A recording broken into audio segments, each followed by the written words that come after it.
Today, we're going to be, well, playing Midweek Magic because we got to get in our Midweek Magic action. We'll be playing the new set, thankfully, in the Midweek Magic event. But after that, we're going to be brewing a deck where we cannot lose the game. We will become immortal, or at least that's the idea behind the deck. We'll see how well it works.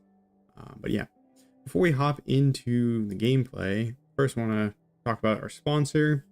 Magic is a very complex game. It doesn't have to be. It is part of what I think makes the game rewarding, but if you want to be able to better understand Magic, consider checking out today's sponsor.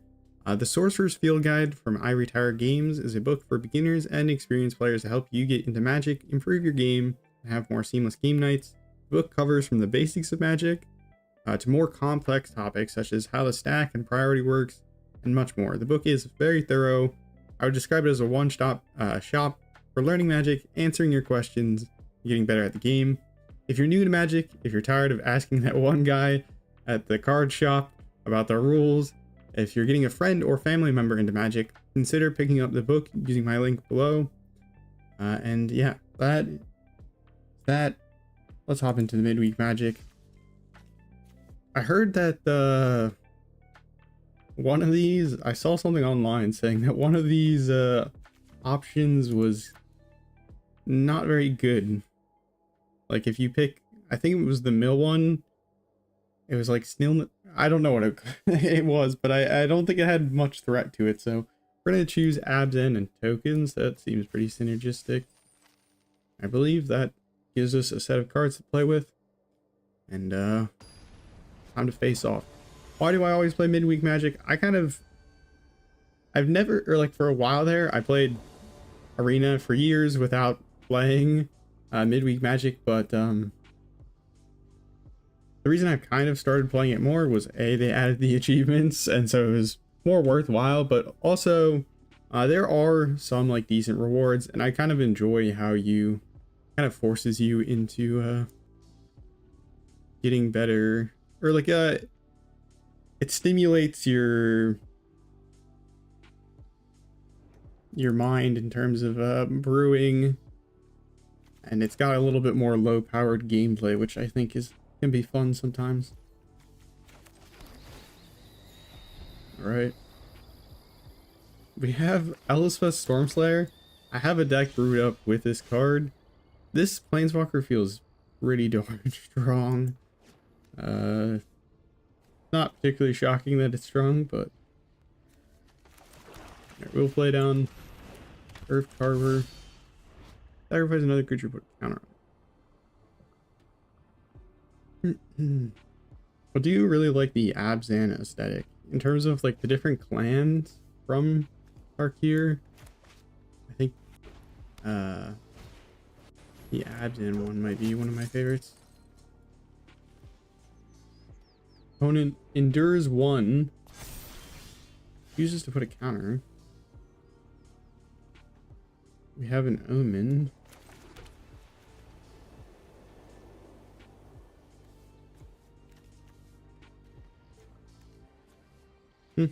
Well, I guess we're gonna cast the Omen, shuffle it back in, and pass the turn. We can bounce that token to draw with our Kieran, but not so sure we're gonna want to do that. I think the endures mechanic is pretty cool, but I don't know, are there any like standard competitive cards that have endures on it? Or enduring? What would you, I guess you'd say endure. Wow. That's kind of annoying.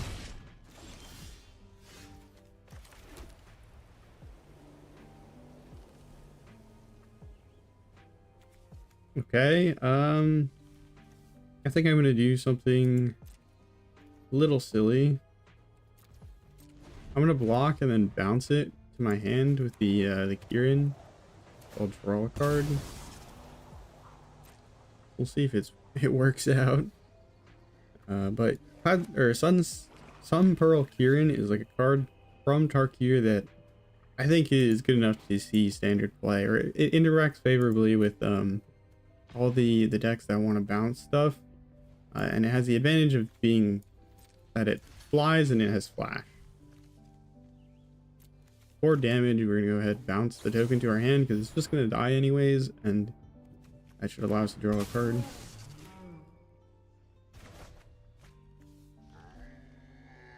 Knockout, maneuver, +1 counter, and then it bites. Coordinated maneuver. That's no good. Well, this is 2 mana, so we can't even kill it with our Elspeth, which is a little annoying. Is this the same one we shuffled in, or does the game... How does the Omen... You cast this card after you do shuffle it into... So you can just cast it an endless amount of times? That feels like an interesting kind of a wrinkle in that... And being an Omen is that you just get it again and again and again. Normally you would deck out at a certain point, but... Well, I think we really only have one option here. This is instant speed, but that's 4 toughness, so we can't even get through that. Oh my goodness. I think we are just toast. We're gonna go next. This is... We can't find the 5th land, the opponent gets Elspeth down, and they have a 3/4 that we can just not kill. I don't think we win through that.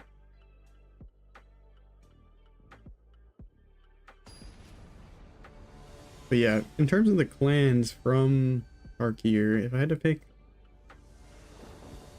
If I had to, like, choose between them, pick which ones I think are most interesting, or like my favorite, which ones are most interesting, and what's like strongest, I think Abzan is up there in terms of strength. I think Jeskai and Mardu probably are going to be some of the more competitive like color pairings from this all. Teamer I think has some like silly fun things, but I don't think it's going to end up being very good. But maybe I'm wrong. We'll put a counter. Oh, I forgot this gets 2 less to cast if you cast another spell. That's crazy.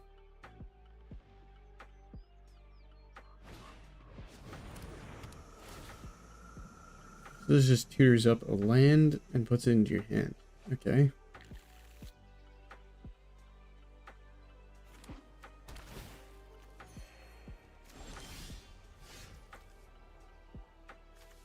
Alright, fortunately we really only have one option here. Well, actually that has first strike. Whatever.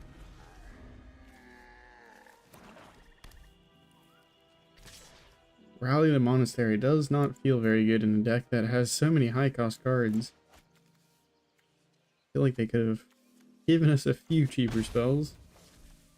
We got... I think the decks that we picked out was Tokens and Abzan. And I guess the curve for Abzan is pretty high. Seems like everybody went with these deck lists.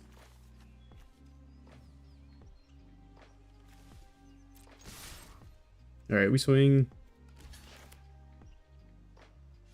Opponent realizes that it was a bait.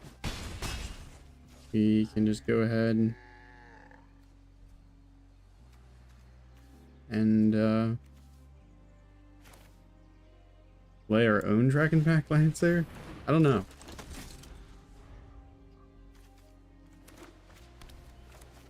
I want to draw a cheap card. Having a bunch of 4-drops in hand, not very fun.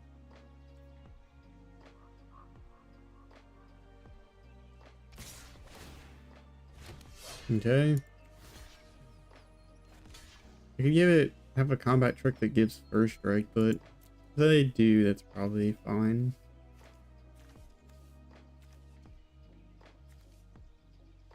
Rally the Monastery? Nope. Oh! Bearer of Glory has 5 mana to give +1/+1. My bad. Okay. That's unfortunate. So we're just gonna flood the ground then. And just win the race. I think we have them in 2 turns. Not this upcoming turn, but the following turn.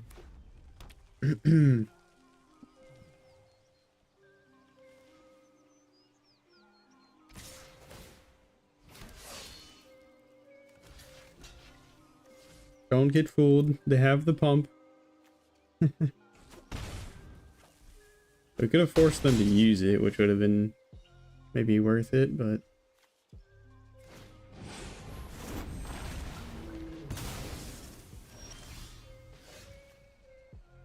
Oh. Interesting. Draw. No, we can still play Rallistery. Rally the Monastery. Rallistery. That's definitely the name of the card, right?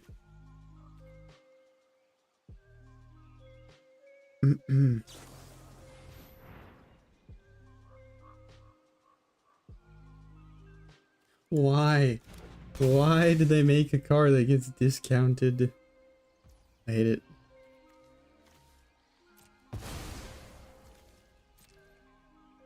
Or maybe we just die in the air. I don't have anything to reach with. Well, I accidentally forgot to also do this because I was too distracted.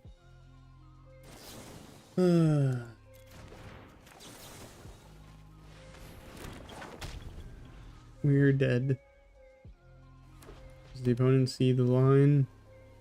They most definitely do.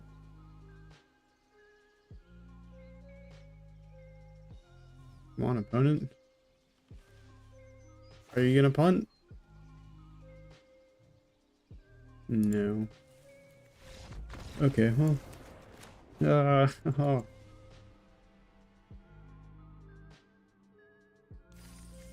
Not feel good to be getting owned.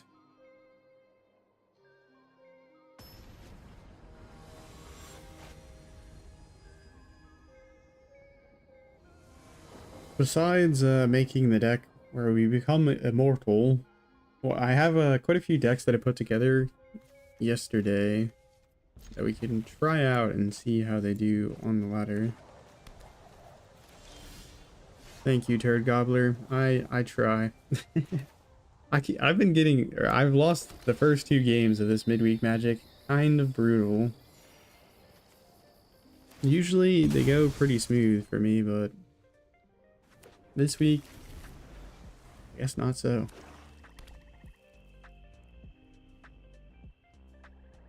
Stormplane Detainment. Ah, yes. Vanishing Light, number 3.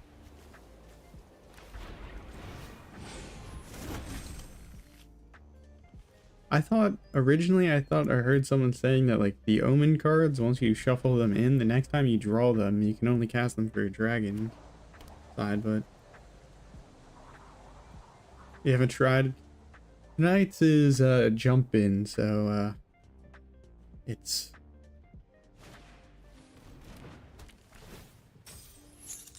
feels a little bit difficult. What do we need? We need probably another Black Force potentially. Opponent grabbing a land.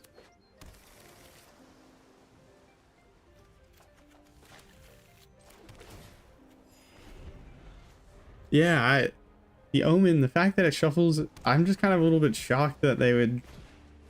I don't think it's game breaking, but it feels slightly wrong that you can cast the same card over and over again by just shuffling it into your library.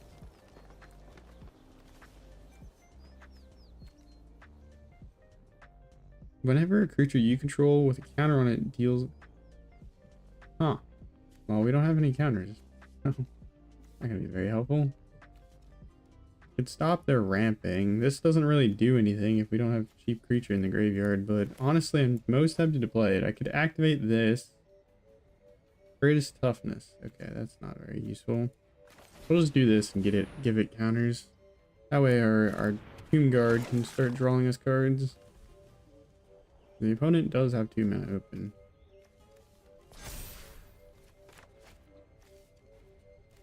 what do you think? Which? Okay, this is a hard question to phrase, but in terms of cards and mechanics, what do you think is the strongest card from Dragonstorm, and what is the mechanic that it utilizes? That does not have well, it can't block. Cannot block. Mobilize 3. Well, I want to draw a card, so a little greedy.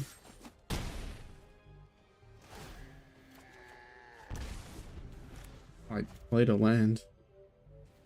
Hoping I would draw into a land and then be able to play it, but I forgot.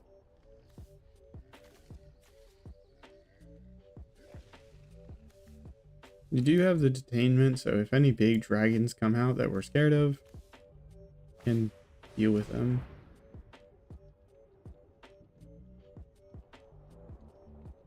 Oh man, I don't like that these cards that are hand hate exile. It's kind of annoying. It feels... It's annoying because you can't play around it to some degree, in the sense that you can't get back your card from the graveyard. I guess it makes some sense in the context of this set if you made the opponent discard a card and it was a harmonized card. It wouldn't be very good, but Teamer Battlecrier, that does sound pretty insane. I was thinking of it in like commander decks. It sounds absolutely insane, but in general, yeah, it's probably one of the better ones.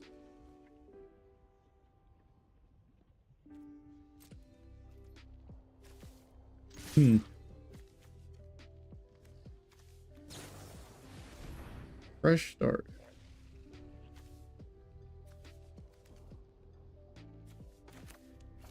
Okay, well the opponent has no mana, so I can, since we're attacking, we can actually use the static snare. That's crazy.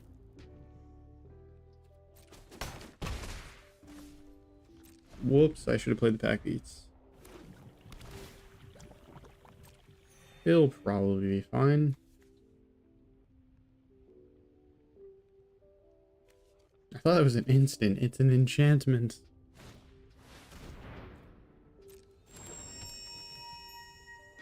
But yeah, Battlecrier.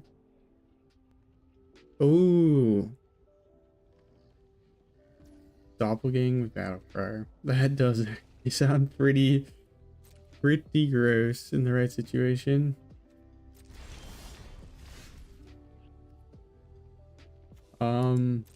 Well, it can't do damage, so that's kind of problematic, but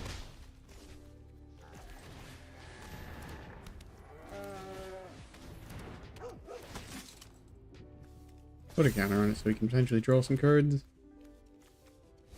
This Road Watcher is only good if you get a card in the graveyard. Well, yeah, it is kind of only good. Oh no.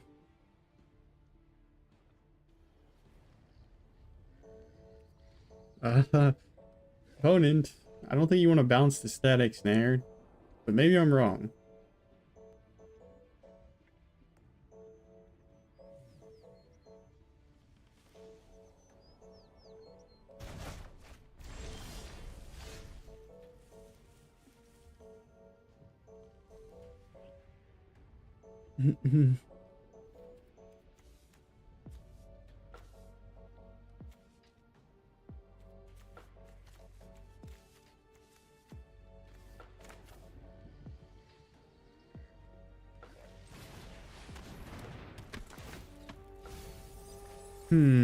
Nope, that was a whiff.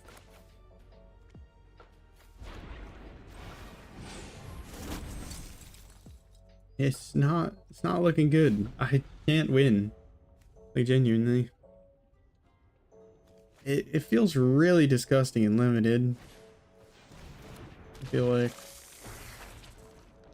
I'm not entirely sure how it would play out in like standard, but definitely has pretty rough ETB.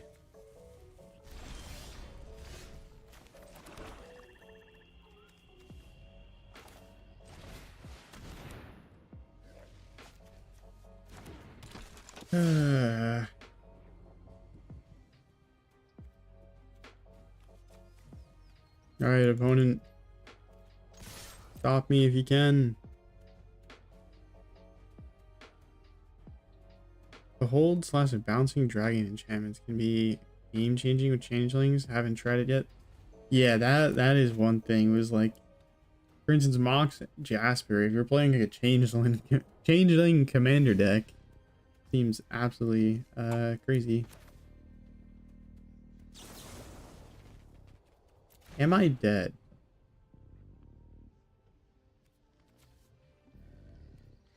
What does this thing do? I don't understand. Interesting.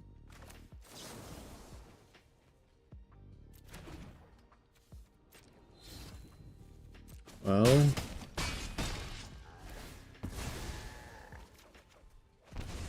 aha! Knockout maneuver. If only I could do something.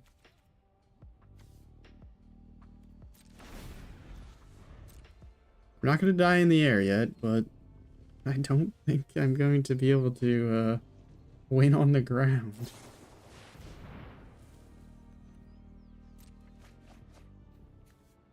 That's 3 mana to draw 3 and then discard a card if you cast another spell. Huh.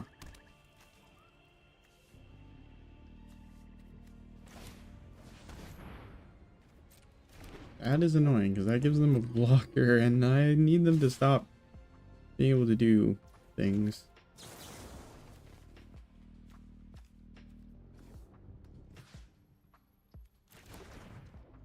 I don't think the Road Watcher is going to do us any favors here, so I'm just going to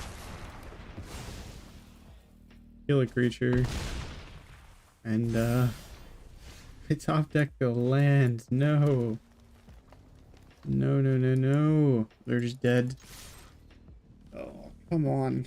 Can I just win one? I did not expect the midweek magic to drag on like this, but no such luck. In terms of cards, I try and every set, I don't always, like, I don't play a boatload of commander, but every set I try and look at, like, is there anything I would be interested in building as a commander for each set? And I have to say, I don't know why, but the one card that I'm most interested in building as a commander is Tigum. I feel like such a strange card that makes me want to try it and figure out how to build around it. It's the Flurry mythic, where you can copy spells, but they get suspend.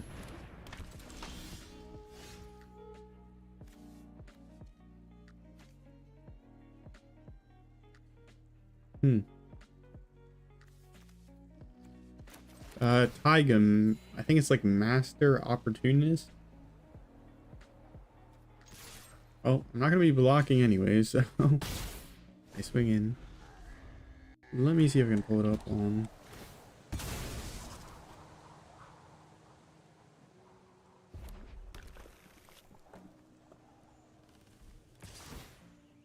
Where are we? There we are. This one.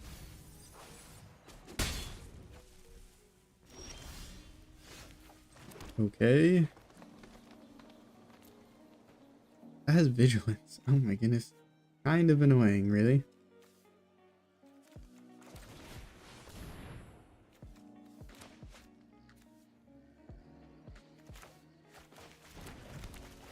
Alright, we'll make some 2/2s. We're gonna go try and go a little wide here, I guess. No point in attacking.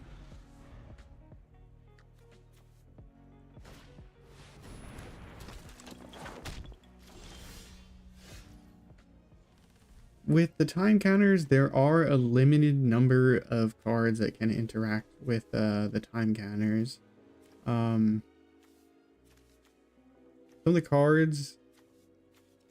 Ooh, I'm gonna try and blow out the opponent here. Some of the cards that interact with the time counters are Doctor Who cards that say like time travel. But the storm mechanic could go ham. Turn 5. Oh, that was big enough blowout that our opponent conceded. Let's go. But yeah, there are like the Doctor Who cards that say time travel, but there are also some like older cards that say like remove a time counter, but they're very limited. There's only, I don't know, maybe like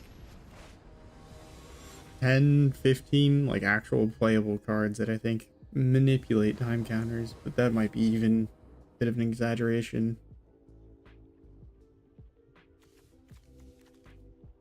The hand seems slow. Alright, this seems better. See if we can power through.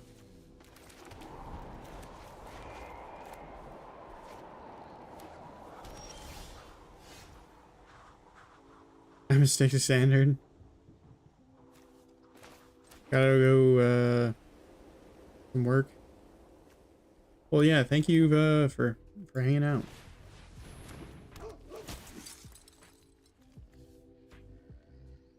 Alright, counters I think synergize better with some of the other cards in our deck, so we'll do that.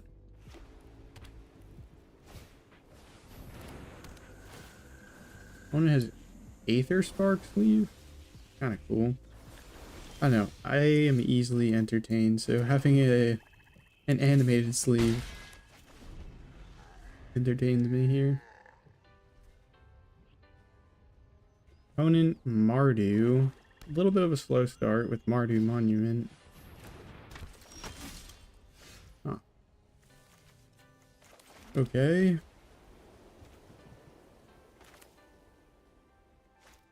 I like the pack piece. Seems kind of powerful. Hopefully the opponent doesn't have any combat trick for us attacking here. This costs 1 less for each attacking creature. Interesting. So I wonder if that works with the mobilized tokens. I would assume so, because it doesn't care about for the number of creatures that attack this turn. It says attacking creatures, because the tokens, they don't attack, but they enter attacking. Really kind of confusing. Okay, it's not going to be able to do that again, but it's a very confusing little like distinction that ends up being relevant often.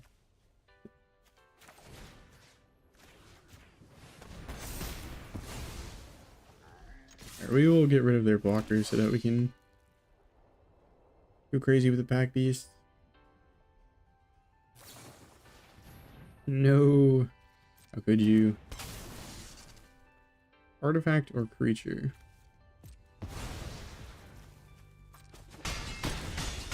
See, the Road Watcher, I just don't think this card is playable in Standard.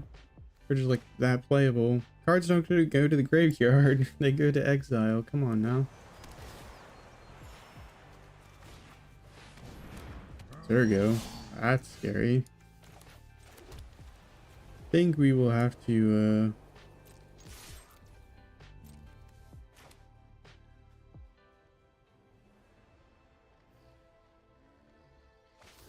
okay, we did not manage to bait our opponent into being afraid.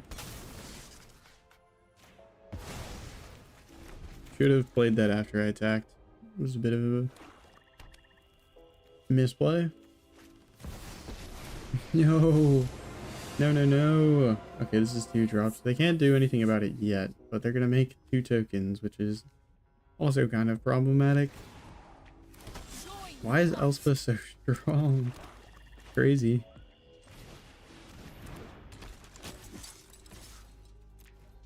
Well, I guess I don't know what I should have done, because if I don't play out the Dragon Back Lance, I should have played out the Dragonstorm, because this is just going to die to Elspeth. But it does force them to take down, so maybe that was the right move. I don't know. Elspeth seems kind of hard to deal with if you don't have trample or evasive.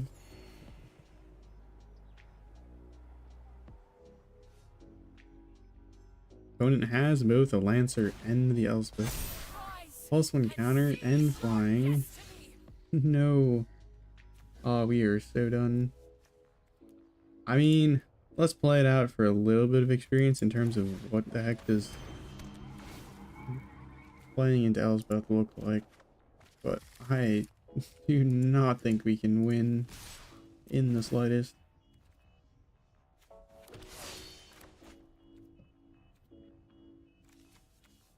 Wow. Elspeth, if you ever play into this in draft, I feel like that's almost an instant lose. Is this card just straight up busted in draft? That's gotta feel pretty awful.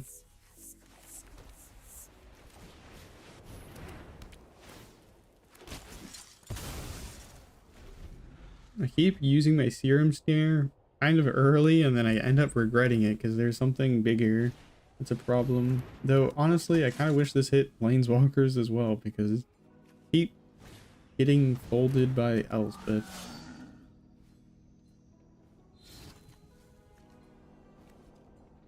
Destructible to end of turn. Oh. 2 additional counters. Or 2 additional tokens. Or up to 2. Ah! Words are hard. The opponent demonstrated.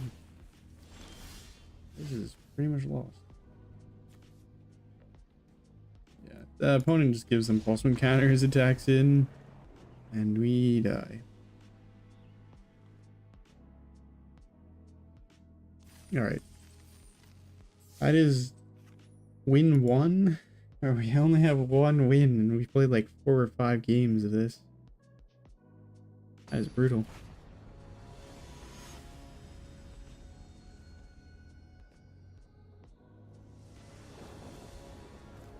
I guess this kind of works because we can endure to make tokens to make our pack beast cheaper.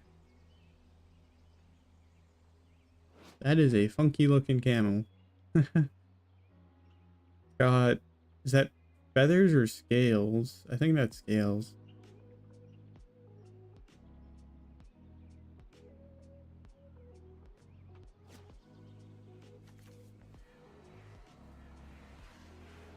When did these sleeves come out? I have seen them so many times, but they remind me of Skyrim a lot.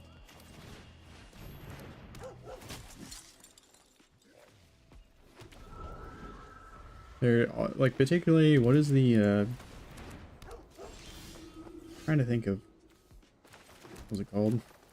I could have, no, we're fine. We wouldn't have been able to play the pack beast even if I did this. Opponent not going to trade.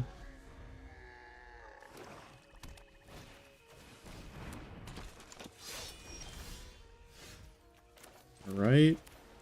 Pack beast. Drawing. Interesting. We do have a 1 mana static snare and a 2 mana rally.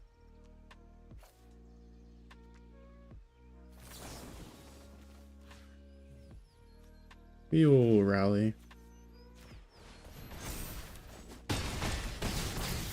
Get rid of the creature. Top decking Elspeth right now would be incredible.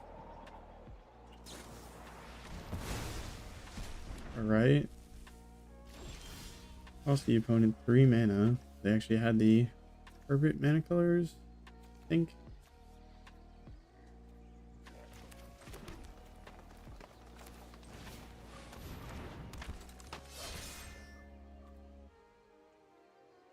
It dies if it ever blocks, so we're not going to waste a static snare on a 2/1. That does not feel worth.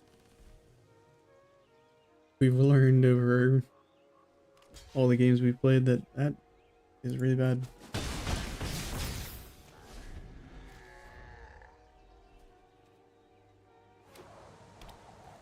Evolving Wilds.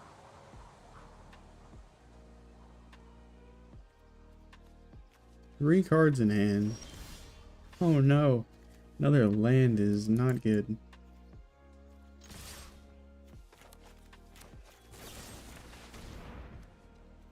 I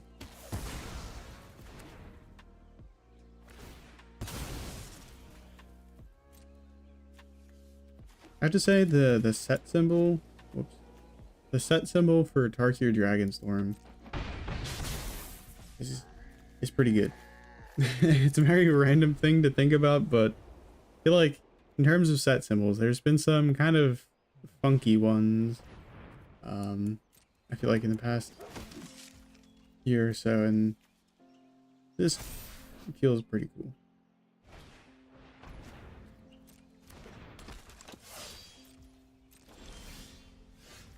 Okay, that is not bad. But oh, oh, this is so bad.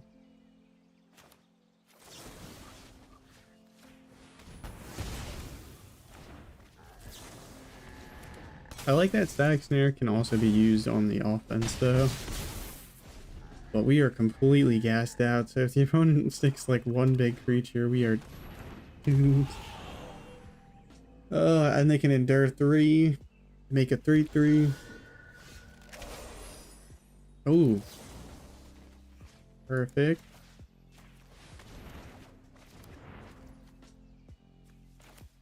Not that good though. Still need help. Elspeth off the top, please.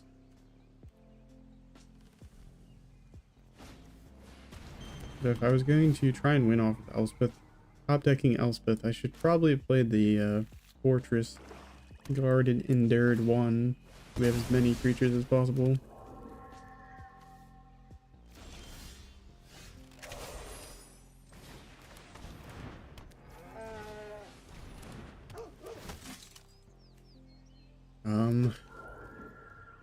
Next turn we start attacking. Should be able to squeak in, I think, enough damage next turn, unless the opponent really gets down quite a few blockers. Oh my goodness. Alright, so they have 4 blockers. We have 1, 2, 3, 6 plus 3, 9 attackers. So we'll do 5 damage, I think. We'll do more than 5, I think. Yes, counting has worked, I think. The Pack Beast won us the game. Oh wait, there's a, what was it called? There's Bruce Tarl that gives Ox's double strike. Or Oxen double strike. We can give our 0/4 double strike. No way. Perfect.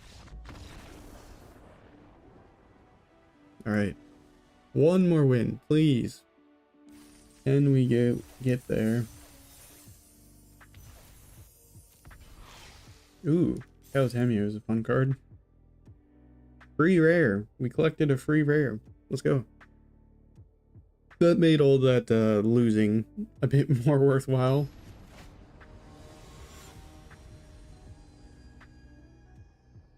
Okay.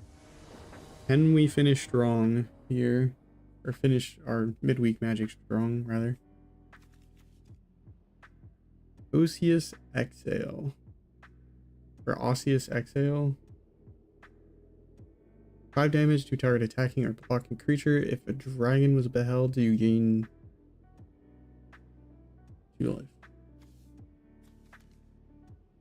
life. Removal. I feel like removal. A hand with a fair amount of removal is probably alright. It's been 40 minutes and we're still stuck in the midweek magic dungeon.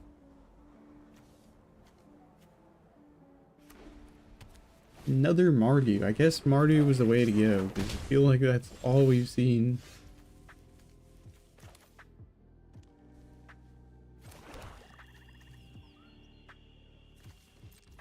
Alright. I don't really want to waste... Ow, I just bit my tongue. I don't want to waste my cheap removal on... Well, on my removal on these cheap creatures, but...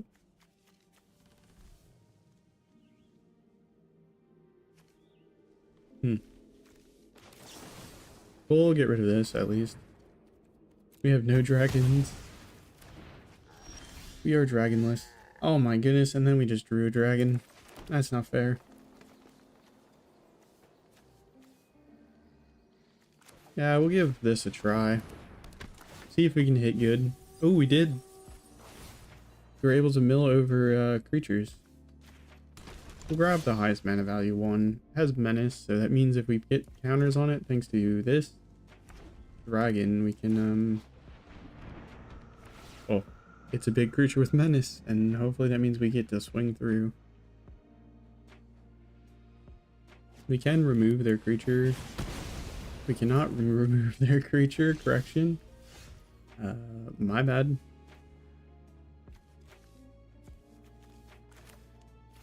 Alright, we'll make 2/2/2s and then really need to find our mana sources. But next turn we can coordinate maneuver. We have enough creatures. So that is problematic as well. Okay. This, I don't know if this is going to work, but it will be funny if it does. So this only does 3 damage, right? But I cast it, so now I have a spell cast. So I can cast Rally the Monastery to give myself 2 more creatures, so it does 5 damage. Ah, look at me go. That was kind of cool.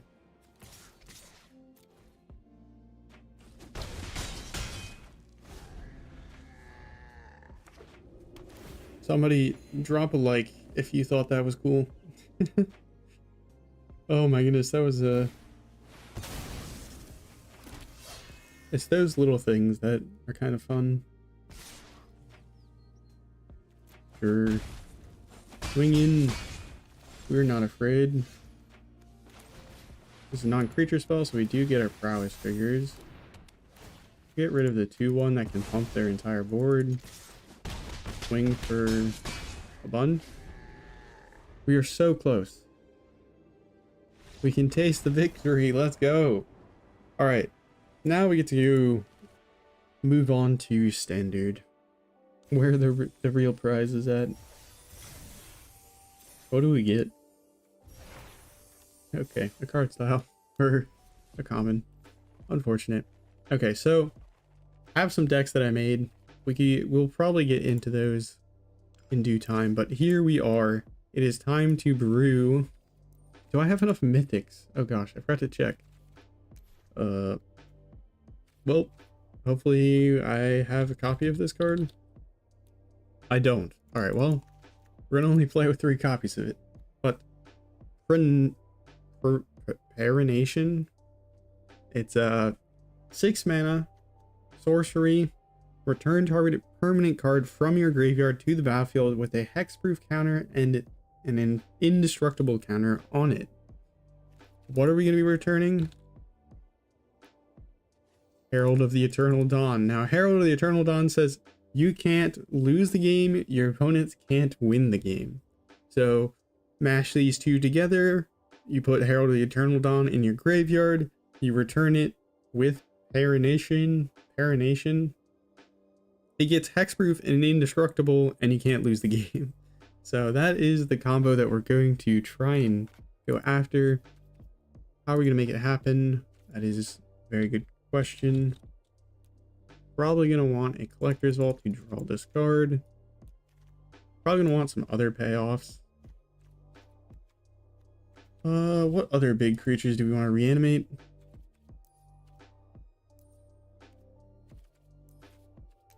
I guess we can return other permanents as well, so maybe I don't even need to limit it to... Let's see what I have. Zitalpa, that's indestructible by itself, but need something that's a permanent that kind of wins the game if we get it on the battlefield. Ooh, Rotten Mouth Viper sounds kind of funny to return with Perenation. Okay, I gotta Google how this is pronounced. Arenation.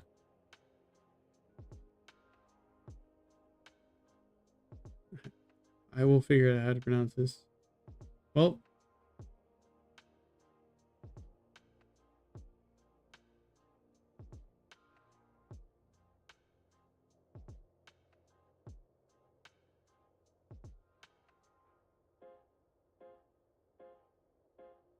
here we go. Arenation. Well, now you know. Anyways. Sunfalls. Yeah, well, we choose to believe here, alright? It's definitely not foolproof. Don't get me wrong. You cannot lose the game while it's on the battlefield, but it's definitely not a guarantee. I don't think there's anything in the game besides winning the game that makes it so well. Actually, that's a lie. But point being is, it's almost as good as you can get, especially in standard, to locking the game. All right, Chandra sounds fun. Do you like Chandra? Classification. This was one combo that I wanted to reanimate classification with what is it called?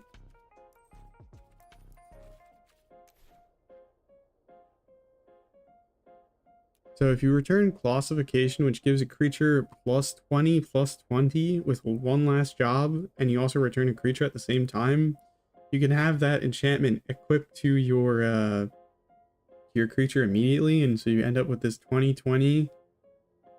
But furthermore, if you if the creature that you reanimate happens to be a creature that you can sacrifice to deal damage equal to its power, known as Voldaren Thrill Seeker, you can just sacrifice, you can reanimate the creature with the enchantment on it, and then sacrifice it for 1 mana and deal 20 damage to your opponent. So that is a funny combo that I once thought of, but never really got to building it. All right, permanents that kind of win the game. I guess Omniscience. Oh my goodness, I can't believe that is... I guess I shouldn't be surprised that Omniscience is a permanent that wins the game that you could reanimate. Do you think we want blue? Right? Because then we can play like negate to prevent sweepers from actually, like Sunfall from killing our herald, or like edicts from killing our herald. That gives us an option. What if we're playing Omniscience? Oh no. Do we play Omniscience? It feels so bad. Play Omniscience and then just win the game with Omniscience instead of what you actually want to do. This is my problem with Omniscience. We're not going to play Omniscience. I am intentionally making the deck worse though, so that is a warning. Kaya, you don't really get anything out of that. Permanents that you would want indestructible.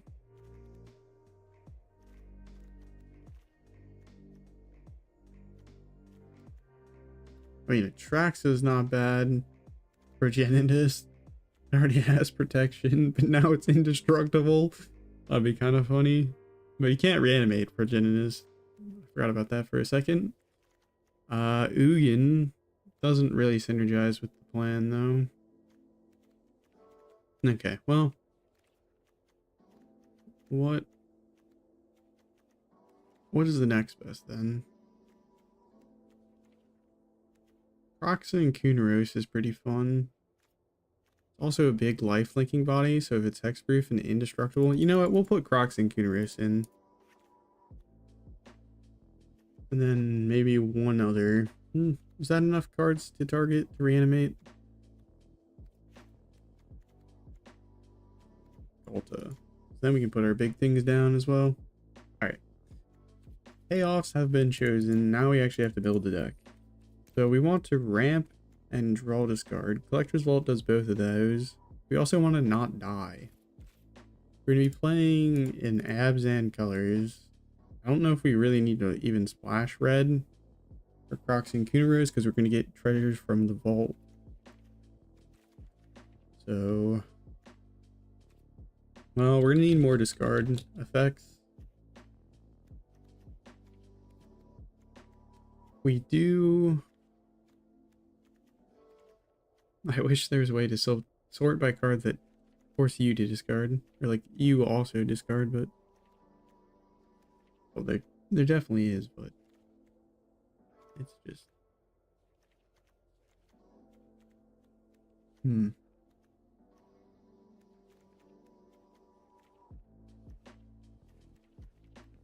don't know if these colors are the best for draw discarding because you don't have blue.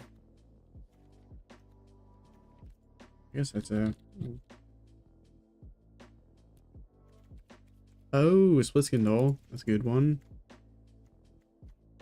We shouldn't have that many like small creatures in general.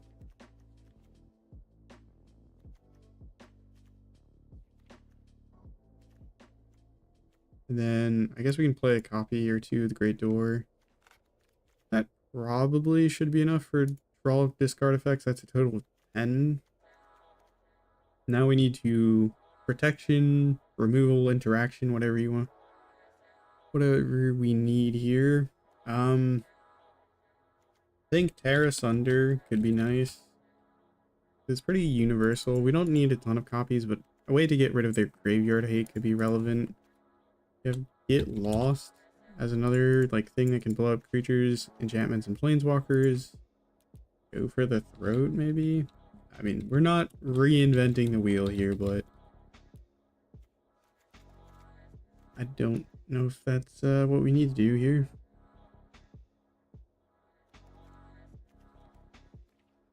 All right, what cards am I forgetting, chat?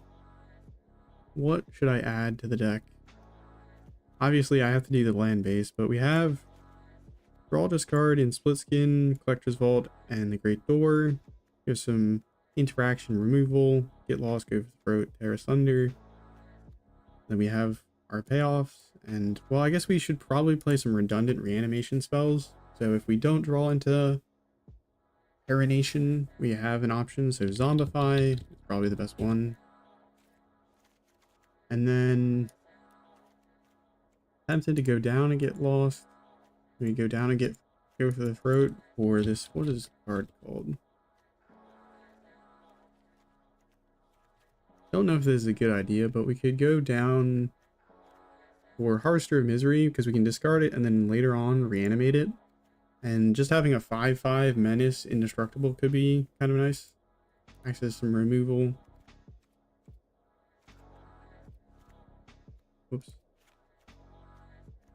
And okay. Craft all, so we do need to craft our Paranations. That's a little painful. And then lands. I'm a big fan of playing around. I think I played like 8 Surveil lands. What are our primary colors? We're mostly black and white. I guess I'll play a full playset of Shadowy. I'm not the one to look at for building mana bases, I will say. It takes me time, but this is how I... Whoops. Guess that is actually all of the relevant ones. And then the Verges, enter untapped. All of those. And that should make our mana base pretty functional. We don't want mountains. Definitely want to play some basics here. Where are you? Okay. So, Surveillance. And then untap lands. This enters, you can tap for black, this can tap for green, this can tap for green. We're gonna want some more planes so that we have more untapped white sources that we can reliably use, I think.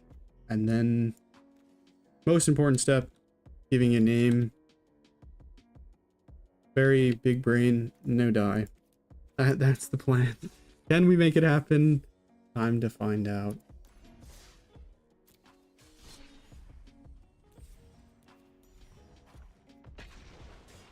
All right.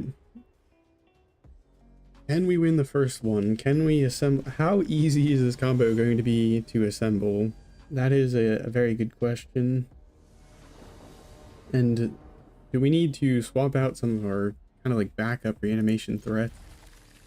Big fan of the split skin doll though, I have to say, because it's a way to draw discard, and then it also I mean, we do need to hit 4 lands, so we'll keep that, and then we'll, if we see lands afterwards. Actually, no, we need to hit way more than 4. I'm so used to Zombify. Need to go all the way up to 6. Alright, Split Skin Doll. Draw, discard the Herald of Eternal Dawn. If we can assemble this against mono red, oh my goodness, it's gonna be gross. They can't do anything against an indestructible hex-proof creature. That means that we can't lose the game. So if we can find our payoff. This is going to be a little rough though, because any sort of pump spell and it dies.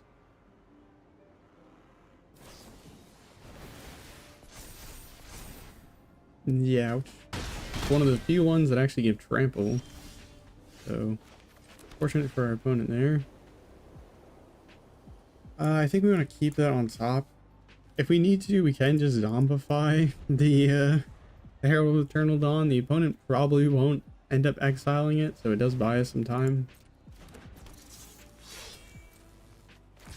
We can go for the throat. And then next turn we can tear asunder if we need to, but I think realistically, what does the opponent do into a zombify here though? What is the right move? Okay, this is hard, because do we settle for a card that means that we can't lose, but it's a 6/6, so the opponent could get rid of it potentially. I don't think there's anything they can do against this. As long as we don't block, I think we're fine.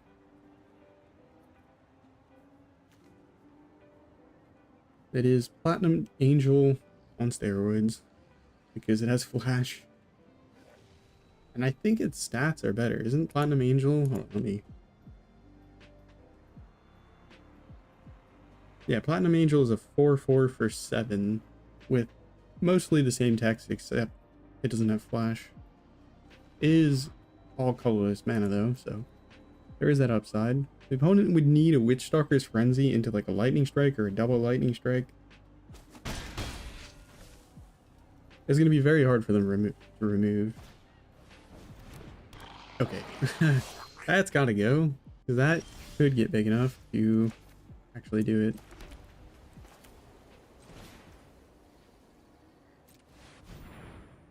But so far so good. I am going to swing in because the opponent won't die if we don't kill him. And we're going to get rid of that scam. Because if that gets big enough, yeah, they can get rid of the Herald. They could pump spell, but I don't think there's anything they could do that would get it large enough.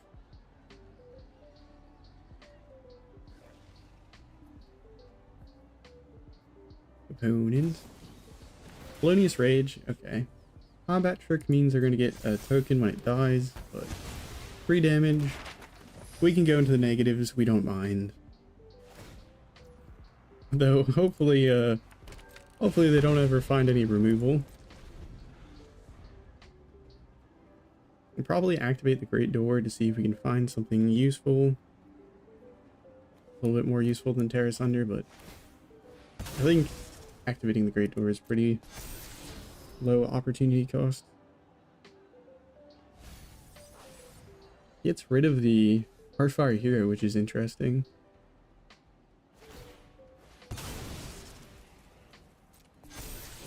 Sellsword.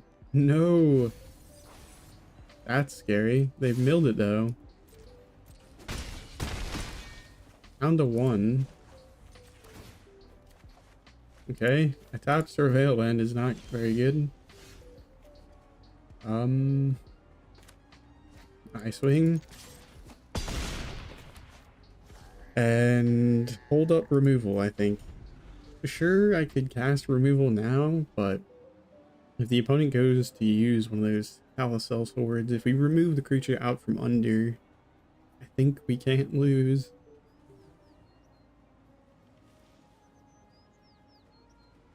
Are we gonna go negative and still win on the first game? That'd be pretty funny.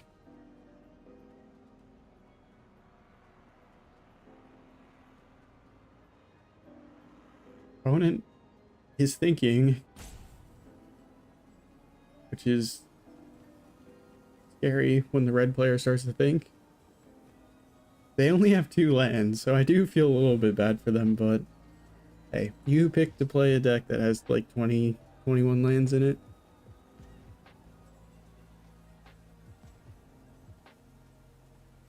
Or are they just gonna rope out? That would also kind of stink. Well, that, you know what? That's also a win if the red player, or like if you get your opponent to rage quit. I think in some regards it's a win. Okay. Opponent attacking. I go into the negatives. Please no Witch Stalker Frenzy. Turn inside out, that's fine. They're gonna make sure we're very, very negative.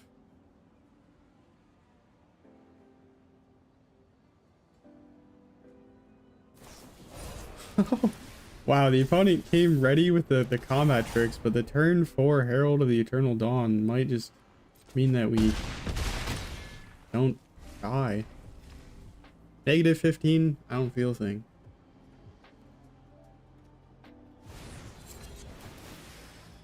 Alright, here's the neat thing, opponent.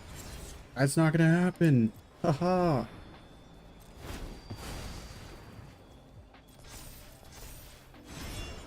And we bought a turn. Swing.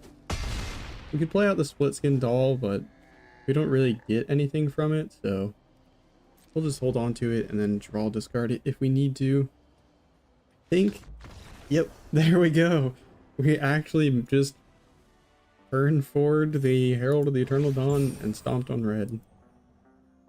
That's pretty fun. We didn't get the Parination though. Not satisfied yet.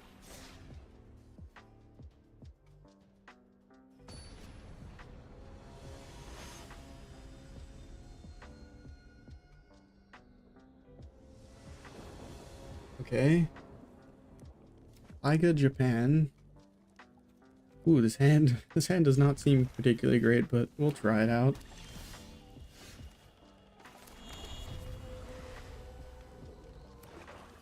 Double Swamp. Sinkhole Surveyor. Wow, that's kind of annoying. And we can't kill it with our Harvester, so we're gonna have to remove it with Get Lost. Feels bad when you have to use Get Lost. Giving those maps is not good.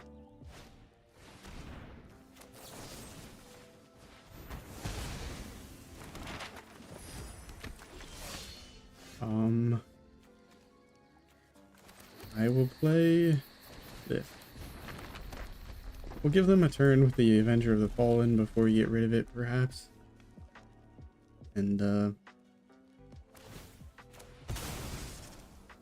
hopefully we can figure out a good reanimation target here. Rot first.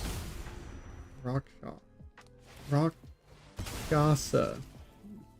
I don't know why that is so hard for me to read and then pronounce. What? Okay, it does target. That was the one thing I was concerned about. Bloodletter.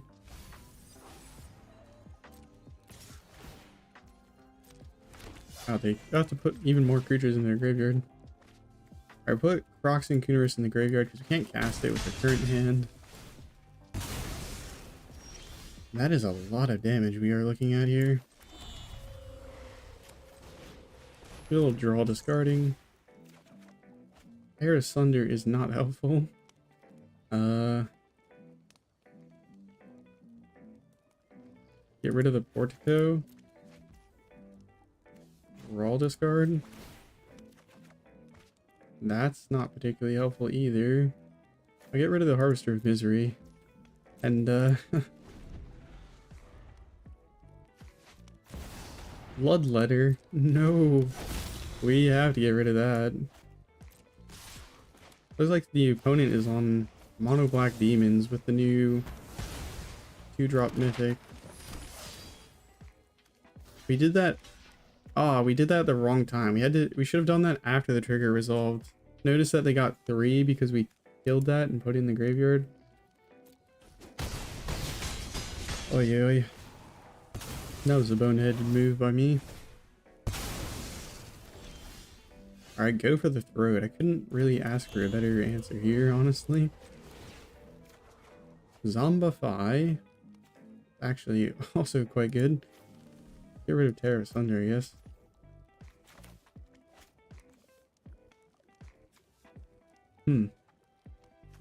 So the Zombify is not going to do much, so I think we're going to just hold up and go for the Throat the Avenger when we get the chance.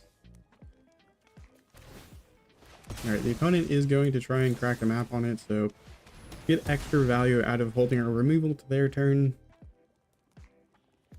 And we're reaching the problem stage of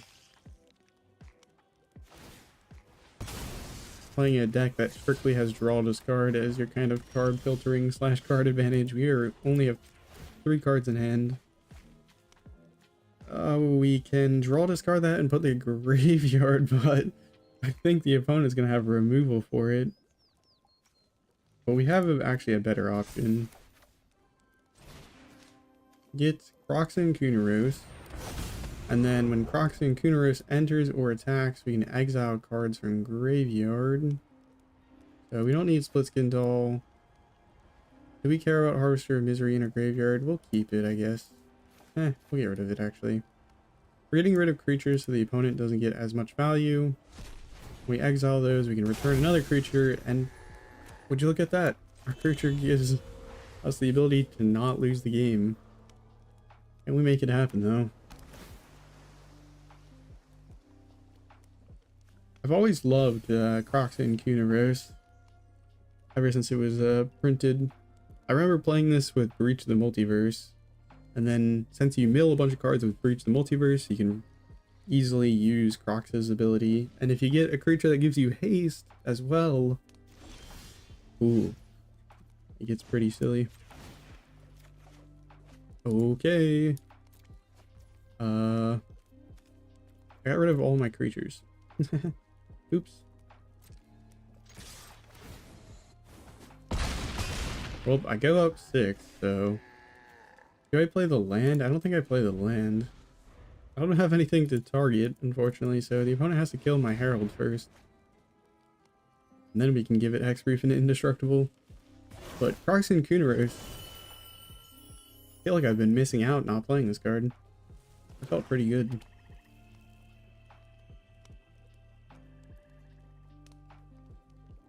Cruel Somnivage is pretty big, but is it big enough?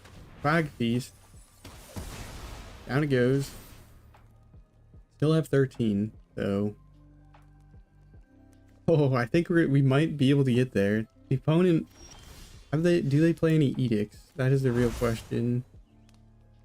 I don't happen to see any cards that say sacrifice, though. Oh, I could just play another one, though. Ooh, I could draw, discard it, reanimate one, and then I think I have enough cards in my graveyard. No, I don't. Okay, well, actually, no, I do. Because I do this. This puts a card in the graveyard so that when I attack, I can exile 5 cards and reanimate the other one. We cannot lose the game, opponent. What do you not understand? Double Herald of the Eternal Dawn. One of them's indestructible and hexproof. Oh, that's too funny.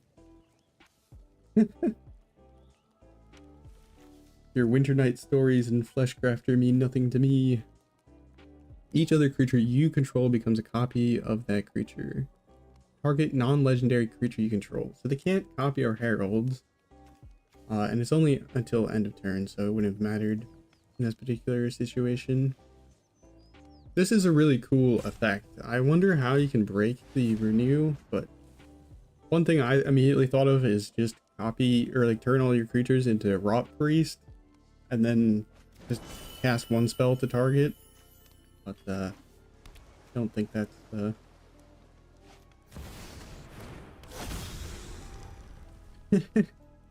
oh my goodness, Croxane Kunaros, that felt really good.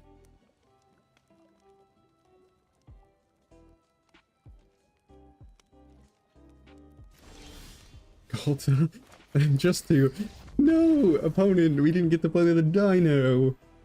Okay, this is pretty funny.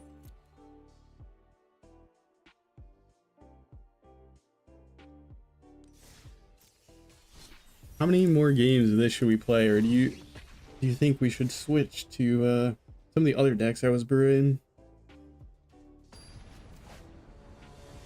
Drop a like if that last video was that last match you were entertained. All right, would have loved to have another untapped land. There we go. And we have the full combo in hand, so this is a pretty good place to be. Wonder if our opponent knows what we're trying to do. Is there any way you can cheat on Aeronation? Actually, there is a way you can cheat on spell cost, sort of, but I don't think it really works for Aeronation because there's the new Snapcaster Mage, but like at home card that, oh wait, the opponent's up to some Abuelo's Awakening. That's not good. That is not good. Omniscience. Shoot. I forgot about the part where you're supposed to play Graveyard Aid.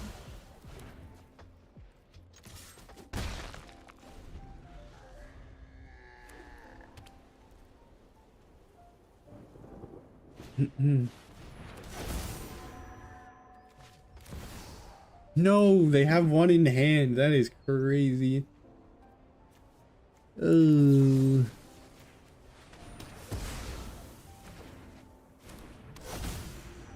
You should see my other deck. Oh no, you've bested me, opponent. They played more of the cool things. Actually, just more cards that gave you free stuff. Alright, I want to check on what did we get. Maelstrom of the Spirit Dragon. What does this do again? 1 mana, any color. Cast Dragon Spell or Omen Spell, and you can tutor for a dragon. Okay, that's pretty cool. All right, well, I want to get one more cast of Aeronation.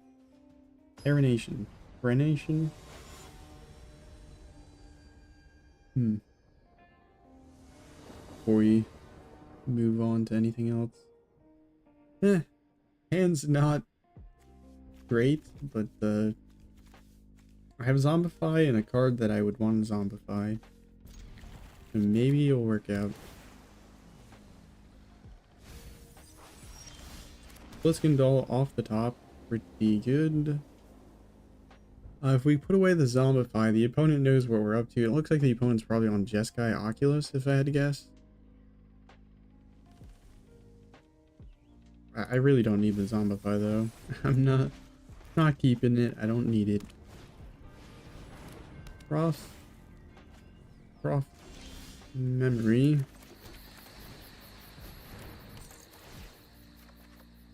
Alright, another Split Doll is nice, but it only draws us a card this time. But we already have what we want in the graveyard, or something that we'd want to reanimate in the graveyard, so not the end of the world. Does the opponent have graveyard hit?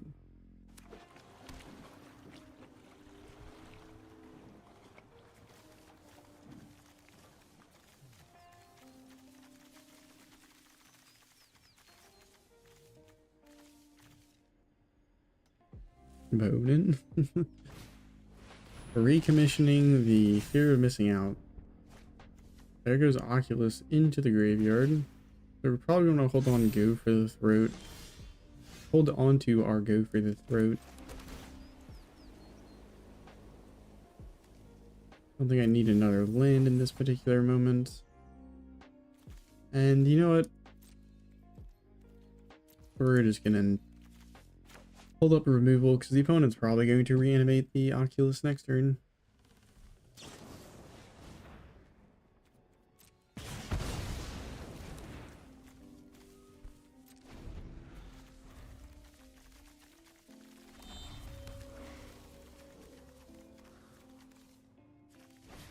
Run out of thoughts to speak.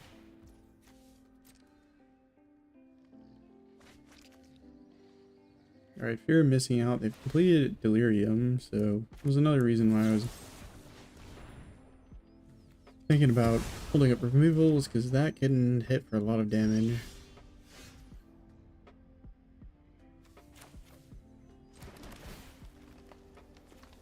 What do we got on top? Another land is not very useful. Draw, discard. Another Surveil land.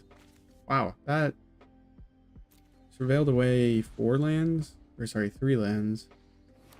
So that's quite a few lands in the top 16, but not drawing them, so.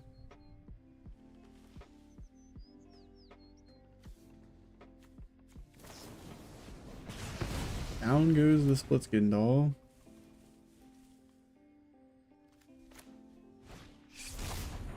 Opponent probably knows that we have the Zombify.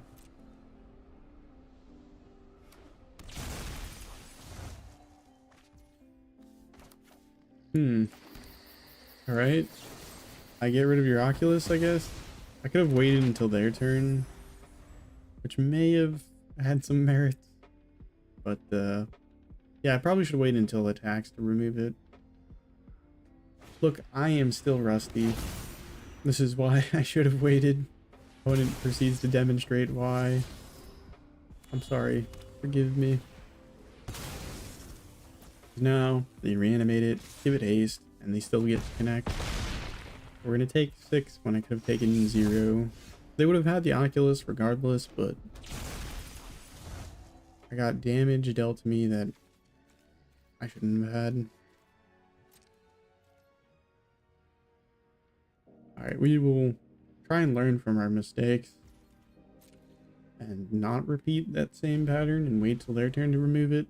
But maybe that's a bad idea if they have more untapped mana cast a counterspell. Part of course. They have multiple creatures regardless. Please don't tell me you have a Jhin. Haughty Jhin flip up would deal a bunch of damage. Harvester of Misery. Alright, well, I don't know what to do at this particular moment. So I'm just gonna reanimate Ghalta. And they're gonna bounce it to our hand, probably. Forgot that they play some bounce spells, I think. To get rid of one of the face command cards.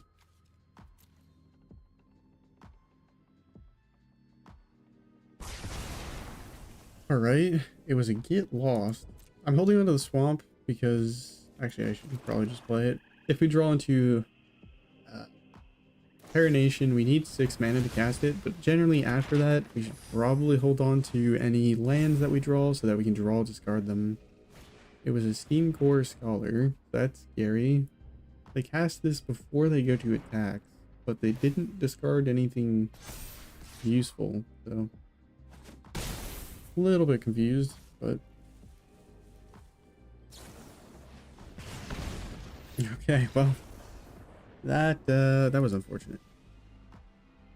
We did not hit much of our draw discard besides a few split skins. I just want to cast Parination one more time. Please. Please, magic gods.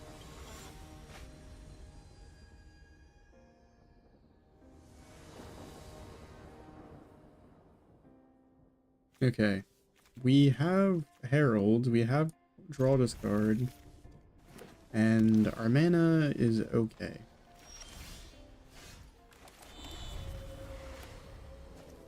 So, not a bad place to be. Opponent playing 2 Surveillance back to back, demonstrating 3 colors, probably means they are Domain or some kind of Beanstalk deck that's looking to play quite a few colors.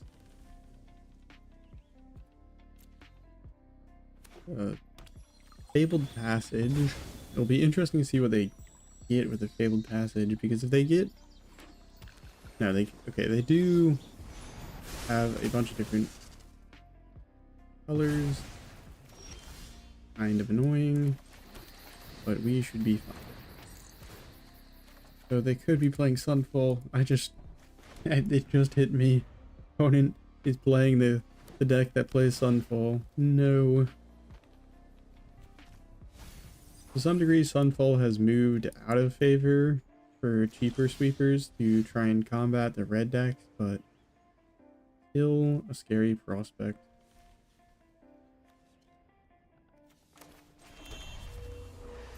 Alright, let's see if we can bait out removal. And the opponent removes the Herald with a Leyline Binding. We can destroy that Leyline Binding with Terra Sunder or get lost and get our Herald back.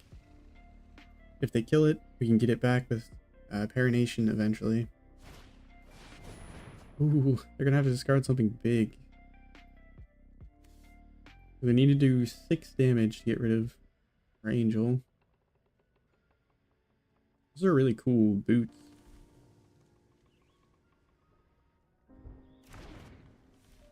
Opponent discards nothing. You are allowed to do that. I did not expect it, but it is allowed.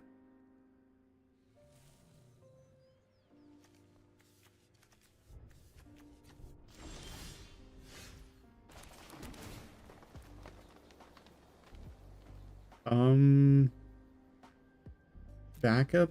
Sure. If the opponent goes to sweep the board, we can kill our creature with Get Lost. I will take no questions about whether that is a good idea. It is just an option.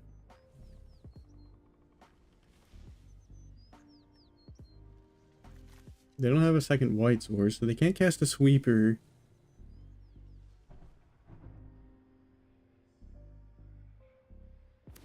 Okay, another commercial district, making me starting to believe that they are like Teamer splashing white. Oh, Niv Mizzet. Okay, interesting.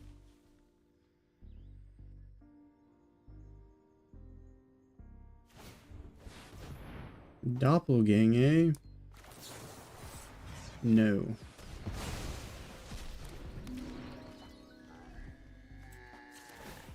We will fizzle your Doppelgang, and then we will draw discard. We'll draw discard the Terra Sunder. And hopefully that will be fine. Alright, I don't need any more land, so if we ever draw into more, we can just discard discard them. Excuse me.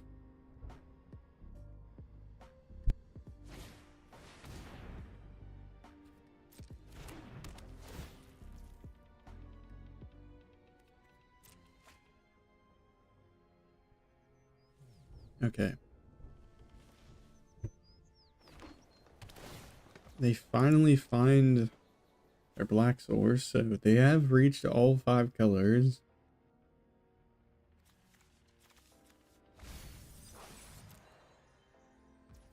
But we kind of have the win on the board, so it's going to take some removal here to stop us. A bounce spell is another option. Lightning Helix.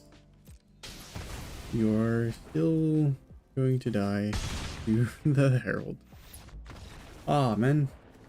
Yeah, Parination. It is a bit of an expensive card, so it is kind of hard to actually get to cast it.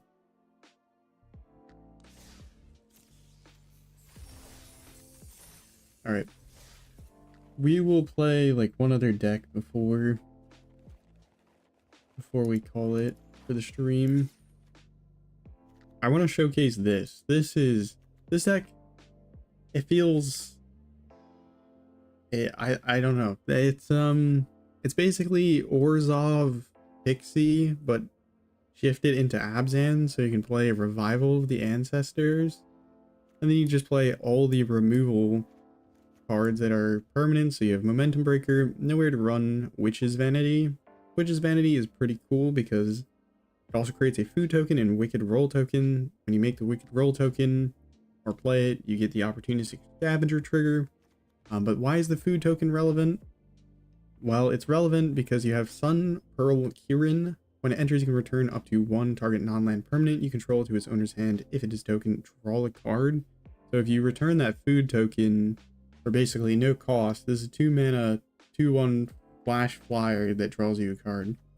Revival of the Ancestors, I think, is generally actually I think it's a very strong card, but I don't know what the home for it is. And so I think that's kind of what I built the deck around. Is I want to play Revival of the Ancestors. First chapter, you make 3 1/1s. Second chapter, you distribute 3 +1 counters, and then yeah, the second chapter +1 counters. Third chapter, trample and lifelink to all your creatures. And then, since we're playing so many token-based things, I kind of threw in Elspeth Stormslayer. This card, if you haven't played with Elspeth or played against Elspeth, I think the real strong part of this card is you play it and you press 0. All your creatures get +1/+1, +1/+1 counter, and flying. So that is the idea behind the deck. We'll give it a quick whirl, and then I might go off and try and record a video. But my throat is kind of drying out.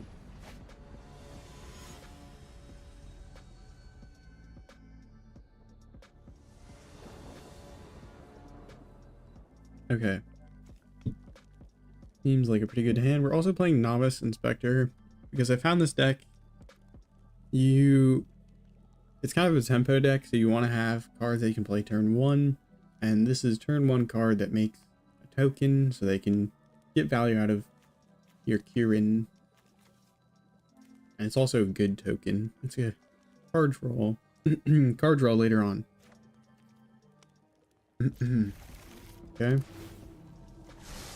Playing all the fast lands and just a few of the Bleachbone Verge.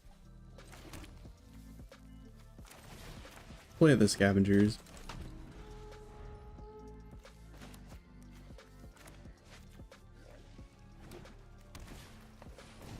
Okay, Beanstalk deck. That is concerning. It's not great to be running out a bunch of cheap creatures, but we have somewhat of a plan. Seems like the opponent is more committed to just the rule, so maybe they won't completely outvalue us and dumpster us, because problem with the domain matchup with a lot of decks is that a lot of decks are pretty well suited, or they have to put a bunch of removal in their decks so they can face the mono red decks, and then you play against domain and your removal is complete buns. So kind of the crossroads that we're facing in this particular match.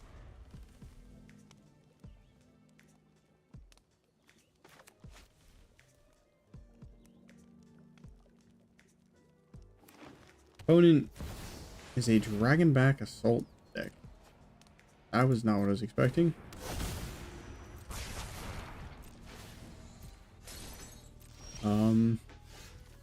I am scared, but I will play Elspeth and hope that you do not have an answer to it.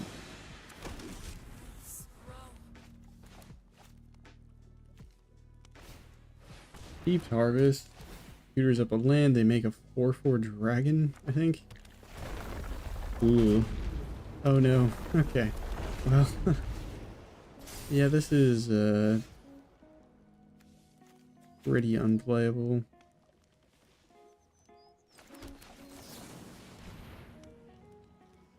Because I think the opponent just got out to a decent start. And we did not get much of our kind of bounce package assembled.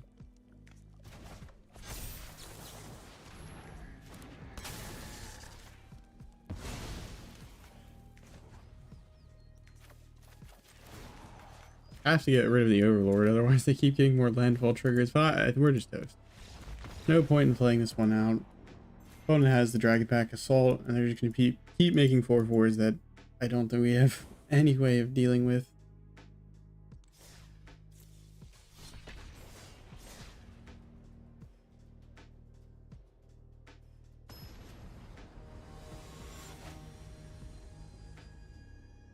Okay. Can we recover here? Okay, this is the kind of opener that you want to see. Hopeless Nightmare, Nurturing Pixie. Makes every Magic player rejoice getting double Hopeless Nightmare and triple Hopeless Nightmare, surely, right? That's a pretty miserable play pattern, but opponent has pretty much the same game plan, but they drew a little bit better.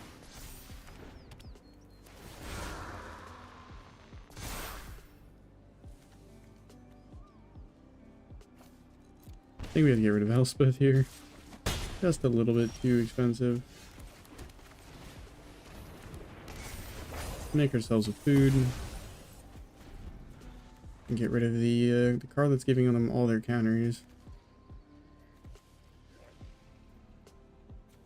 We do struggle against bigger creatures unless we've drawn a bunch of our removal / edicts. Get a Hopeless Nightmare back. A little scary, but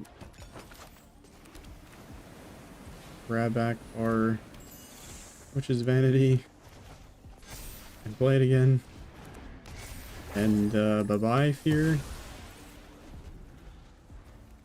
I think we get rid of Momentum Breaker if we get the chance, and then we can play Revival eventually.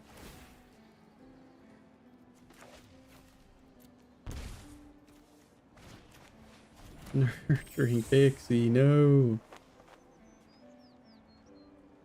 Okay, maybe this deck sucks. I had a pretty good series of games with it yesterday, I thought, but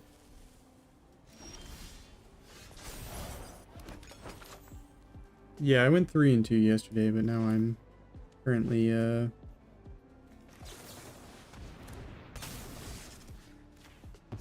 well, currently losing. If it wasn't readily apparent, not going.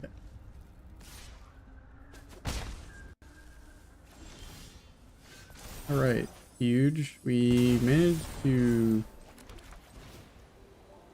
One is 3 mana open, but they didn't cast anything. You have a counter spell, don't you? No? Well, that means we have a lot of blockers for the foreseeable future, which is nice. Oh, it's an entity tracker. Opponent wants to draw cards. I would love to draw cards too, opponent, but I think That will not be happening at the moment.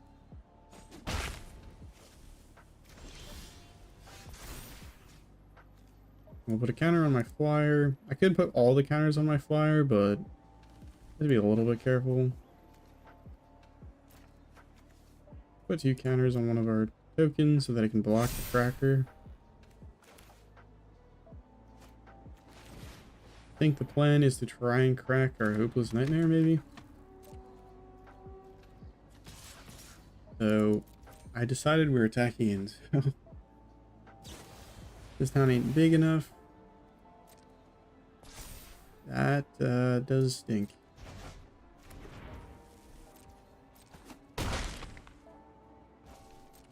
We have a 4/4 lifelinker next turn with flying.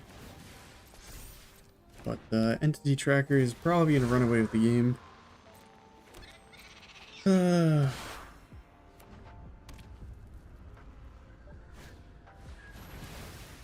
That side was me realizing that I can't build decks. I'm not allowed to build decks because why would you build a deck when you can just play what already exists, and it's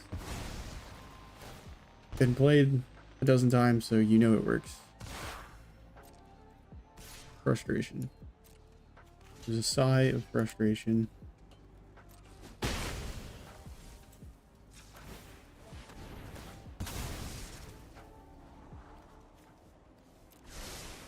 Scrying.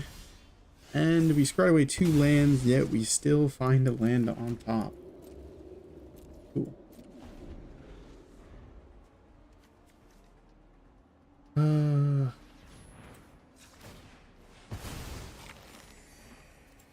Now I'll hold on to a food.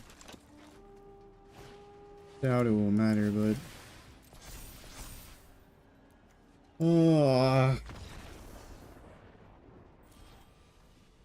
Alright, this deck sucks. What deck?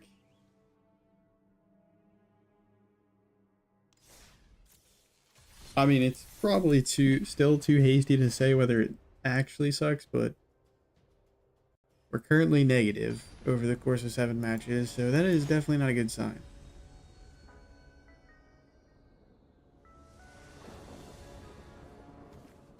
Alright, this seems like a very good hand, but how will it go then? Forest turn 1. Gruul. Glimpse the core. Are we ramping? What are we ramping to, opponent?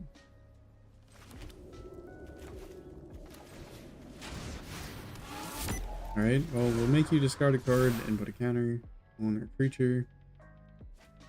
All-Born Tyrant. So, is this just a regular old... what is it called? It's a Smuggler Surprise. Why did it take me so long? We'll make them discard another card. Put another counter on our Scavenger.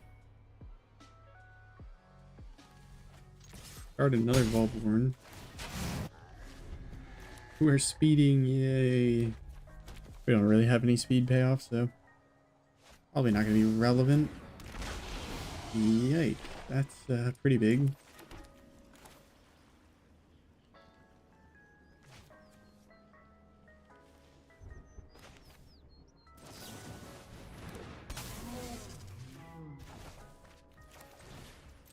Alright, well, we have Momentum Breaker. But if our opponent is like Calamity, we just die. I'm pretty sure. They play a land and then they play Calamity. No! You gotta be kidding me. Sorcery speed removal.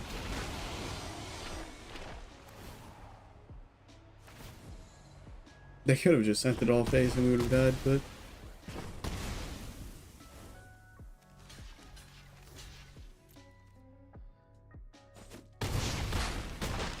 This is why Standard is bad. Go back to 2-year rotation. I'm sorry, I'm just complaining. I did not have fun because I've I'm on a lose streak. Alright, what other deck can we try? We'll give this deck a quick go. It's a deck that's using United Battlefront to try and find Monument to Endurance. So United Battlefront, 4 mana sorcery, look at the top 7 cards, put 2 non-creature, non-land permanent cards, mana value 3 or less, from among them onto the battlefield. So it's collected company, sorcery speed for non-creature, non-land permanents. So we can find Monument to Endurance, Temporary Lockdown, and we have a bunch of other permanents. We have Artist Talent combo with the Monument. And yeah, we're pretty much playing all permanents besides some Day of Judgments. So we'll see how this goes.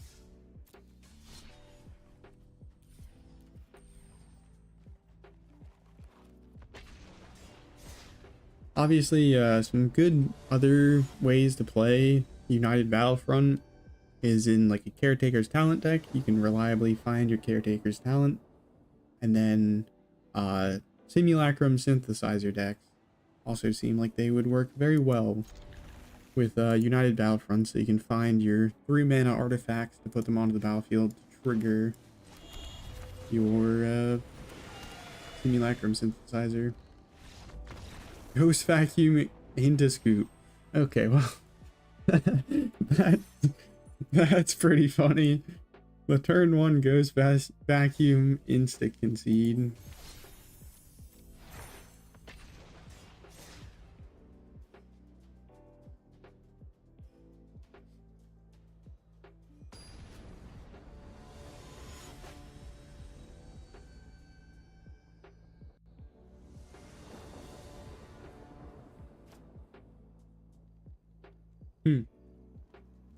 I don't know why the videos that I've posted for the past 2 days have not been really performing to kind of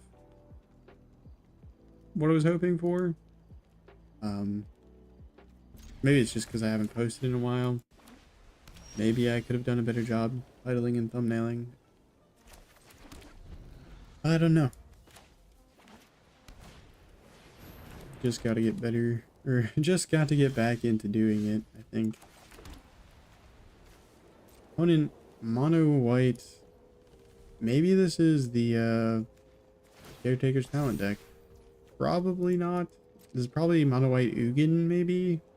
Because if you're playing Maze Mind Tome, you're not Caretaker's Talent, most likely. But you're probably a mono white control deck. You know what? Don't listen to me. Because clearly you are a Caretaker's Talent deck. That was not what I was expecting. Alright, we play Monument. Problem?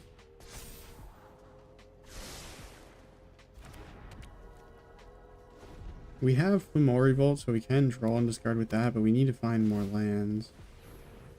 Opponent has nothing to token off of, so that was interesting. I will seal your Caretaker's Talent from existence. Good luck. I can't believe this is Ward 3. I thought I misread it. Or like, I thought it was Ward 2, but nope. Ward 3. On your removal here.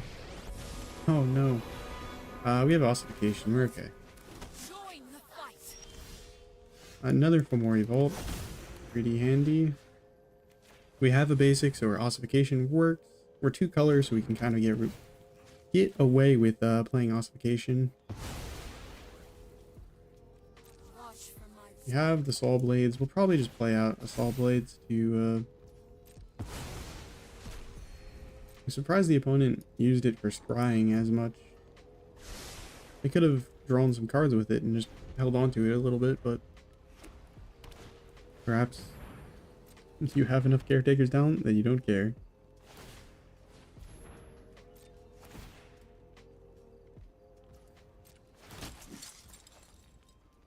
Unfortunately, these Soul Blades only work on tapped creatures, so you could flash it in, but it's not going to do anything. We can't stop them from making a token. I'm not going to play the Soul Blade to get rid of a 1/1. I think we have bigger fish to fry. Now, Temporary Lockdown's looking really good. could also monument or United Bat or yeah, well, one thing at a time. We'll go temporary lockdown, get rid of the tome and the tokens, and then we can United Battlefront to try and find more monuments and ways to draw discard cards. Currently, we're not doing much with our monument. I wanted to do the temporary lockdown first, just in case we find some mana value 2 or less permanents with our Battlefront. Oh, wait. I forgot about the ossification, because it was hiding. It was hiding in our land base. Well, now I feel a bit like a dunce.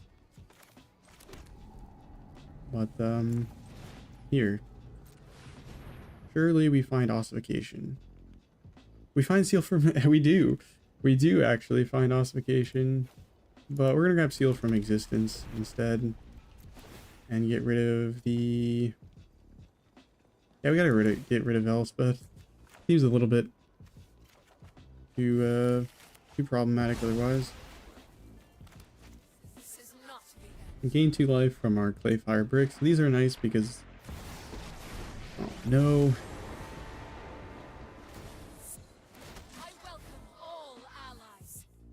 That's not good.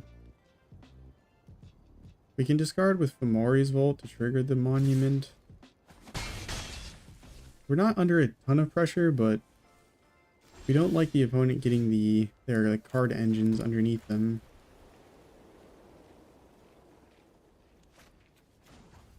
Alright, we'll look at the top 2. What do we got? I don't think these saw blades are going to be very good. Good treasure. That actually gives us top 3, which is cool. Grab a white source, I guess. I'll play another monument. The next turn will be easier for us to start getting our monuments going. We've hit 3 of our 4 monuments, so, and we can copy up our monument with the Mycosynth Gardens. That's another powerful kind of move we can do. Oh, we're dead.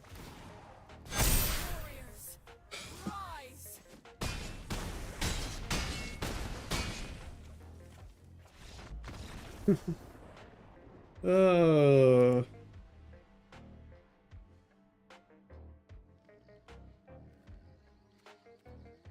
That was my fault, but I clearly am out of it. I don't know. Alright, well, you got the idea of the deck at least. I don't know what to say. I think I will go ahead and end the stream here. Thank you all so much for tuning in, hanging out with me, and if you enjoyed, you know, consider subscribing if you're new here, and check out the other content. Anyways, have a nice morning, evening, night, afternoon, wherever and whenever you're watching.